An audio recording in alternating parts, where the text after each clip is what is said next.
for having me. This is going to be my favourite subject.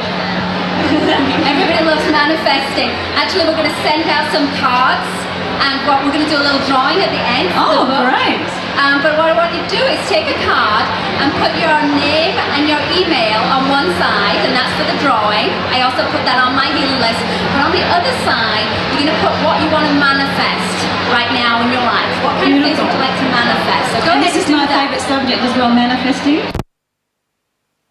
This is so we have a match. So it's going to be double extra angels for everyone. It will be double guides and angels, manifesting everything. So go ahead and write it on your card. It's only a little card, so you might want to put on the bottom, angels, anything I've forgotten about.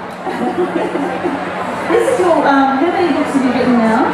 I think I've written about 7 or 8, and I have a couple more coming. Fantastic. And I just received your book just the other day, and I had a flick through it, and it's really, really powerful, isn't it? Very simplified process, but it really does go straight to the core of transformation for prosperity and your thinking about money, doesn't it? Well, actually, I feel like I cheated on this one. You know, this was my very first book, and I say I wrote it, but really Spirit wrote it.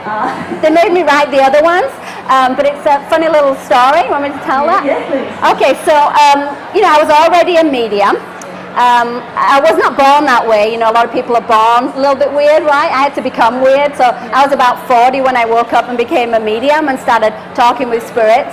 And I was doing that, and I was teaching, and I'd kind of got used to that. But, you know, I'd still have my own blocks and issues, and I'm talking to my guides and saying, you know, I'm having a little difficulty, and it was actually with a business thing going on. You know, can you help me out here? I've read all these, you know, these books like The Secret and stuff, and I think I'm doing it, but somehow it's just not, it doesn't sink in. I need something that's a little like, you know, more down to earth for me. And my spirit guide said, well, you know, we'll do something every day. We'll do a little meditation, and then every day we'll pick something. So, you know, like day 1 we'll pick how to work on gratitude, and then day 2 maybe visualization. So they did this little course with me, right? And I wrote these notes, and everything worked, and it got better. It was great, right? But I forgot about that, put it away. And probably a couple of years later, something else comes up. And I'm saying to my spirit guides, you know, help me out here. And they're like, well, you know this stuff. You know, we've worked on this stuff. You've got notes on this. And funnily enough, I was doing a talk in Los Angeles, the Conscious Life Expo, on healing. And I get a call from them, and they said, we want to talk to you about your manifesting talk. And I said, what do you mean my manifesting talk? I'm talking about healing. And they said, well, the other one. So I called the guy, and I said, what's this about? And he said, oh, we had a no-show, so I put you also in for the manifesting. I thought you could talk about that. So I thought, you sneaky spirits, right? Now we're going to really find something I can talk about. And I'd seen this thing on my computer, a little icon, and it said manifesting book, right? So I thought, oh, maybe it's some notes I've made or something. So I open it up, and I'm not kidding, there is an entire book.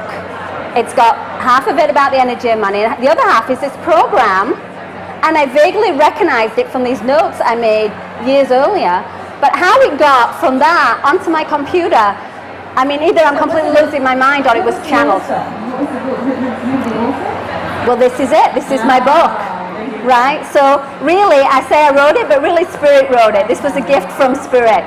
So it is my writing, but a lot of it I don't recall. And I think that's why it is so powerful and it works, is because really Spirit wants to get. I think that's it. We're all manifesting all the time, but you know, we're manifesting everything that we think about and feel about and worry about too. And it's hard to concentrate on the positive things all the time. And this is why I was having an issue, and I worked with my guides, and they basically gave me an entire program. And so when people do this program, it's a 30-day program, and you just work on one little thing at a time. And when you do it, it works, and I've had tremendous results from it. So is it just directing your will, like having direct will about clear intentions and what you want, and then just like you said, over 30 days you shift that old thinking from the lack to starting to really believe that there is a force of the universe who wants us to be abundant, and we have to tap into that, tune into that, versus the opposite, isn't it? Well, I believe that we are born to be abundant. We're supposed to be completely healthy, have joy in our life. What happens every yeah. Well, we want to experience everything, right? We want to experience the good and the bad because, if we experience everything wonderful all the time, it'd be kind of boring, right? So we have these experiences that we set up for ourselves. Sometimes we set these up before we come here. And we say to us, I'd like to experience this. I'd like to experience some difficult relationships. That might be fun because, I was really good last time with that. And maybe I'll need a little bit more financial stress in my life because I haven't tried that one, right? And so we pick these things, but the trick is how do we quickly learn the lesson, dissolve that, and then, go away with the knowledge, but not continue with that lesson over and over. And so the idea is to release that quickly and let that go. And that we are supposed to be abundant, that we are all connected in with divine source or God or whatever you believe, and that we can have everything that we want in our life. We can have the abundance that we want. And a lot of it takes money.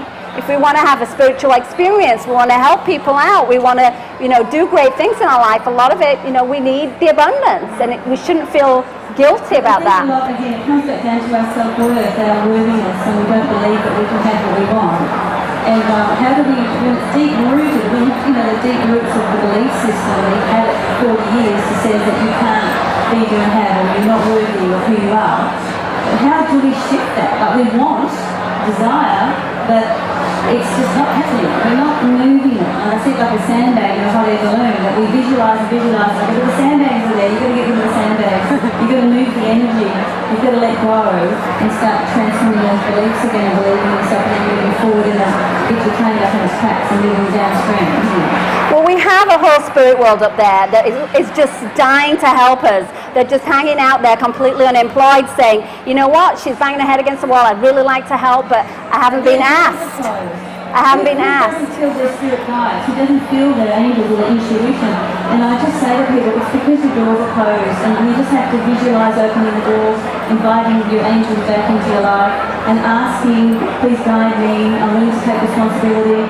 It's all about taking back the power and being direct about with your will and stop thinking what you don't want. I mean, that's the biggest thing. Stop banging your head against the brick wall about complaining that you don't have. Well, you have to ask. You have to give permission. We always ask for other people. We pray for other people, but we don't ask for ourselves. We don't say, hey, give me some help with this. And we have this spirit world. Whether you know them, whether you feel them, it doesn't matter. You just put it out there and say, hey, I'd like some help with this. And they will start showing you things. The more in tune you can be, the better, quicker you'll get it, because as they show you things, you might completely walk past it and not notice it. So we have to be more in tune. But there's a whole spirit world up there wanting to help us. And for those of you that say, I don't deserve, I tell them this. Before you were born in this life, you had a whole bunch of soul people around you that love you dearly. And you said, I'm going to come in and I'm going to have another physical experience. And they're like, okay, good luck, you go ahead, right? We'll stay here on the sidelines and watch. These are your soul people in spirit that are around you and love you. When you do something, when you get something for yourself, you treat yourself and you feel great, all the spirits come around you and they go, oh, that's just wonderful. And when then you say, oh no, I shouldn't have done that, I feel guilty, I shouldn't have spent that on myself, then your spirits are like, oh. So just think about, you're not living for you. You're living for all these beautiful spirits that are around you, and you're a team. And do something every day that gives you a little bit of happiness. Just believe that they are there and just follow your feelings and follow the little signs and synchronicities that are put in front of you. Time permitting, but do you have a message or a special gift for everybody today? Well, I wanted to give away the book, and I sent out some cards earlier, and I asked everybody to put their name and their email on one side. And so if you want to send those up, and on the other side, you were going to put a special blessing. And we're going to ask the spirits today to give you that blessing. So just 2 seconds, put your hand over your heart, close your eyes, and just close your eyes and talk to your spirit guides and say, these are the things that I want to ask for. Go ahead and give spirit permission, because that is yours by divine right, and it's right there on the psychic plane waiting to come for you. So you just tell spirit what you want and ask them to bring them into your life, to bring those things into your life, and give them a big thank you. Okay, open your eyes, send up your cards with your blessings on, and expect to receive what is on your card, because you will. send your cards up and we're going to give a little drawing on that. They say law of attraction really is belief and expectation, and then they will be done. So we have to start asking sometimes and start expecting it, isn't it? Shift that energy. Yeah. But thank you so much. Thank you.